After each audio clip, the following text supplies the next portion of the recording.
Albay. At pupunta kami ngayon sa Palele Falls. Naghahanap pa yung organizer namin ng masasakyan. Kaya tara, samahan nyo kami.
After 15 minutes or 20 minutes hiking, ito po.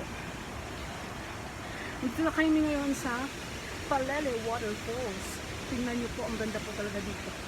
Mapapawaw kayo sa ganda. Kahit nakakapagod po yung pag-hiking, 20 minutes, dahil sa mga punong natumba ng bagyong Rolly, pagdating nyo po talaga dito, dito nyo po ma-realize yung ganda ng creation ni God. Ang ganda po talaga dito, napaka worth it po talaga. Kaya sa mga taga-Albay po, punta na po kayo dito, Palele Falls. Kahit pawis na pawis po ako, nire-recommend po sa inyong falls na to. Yan po.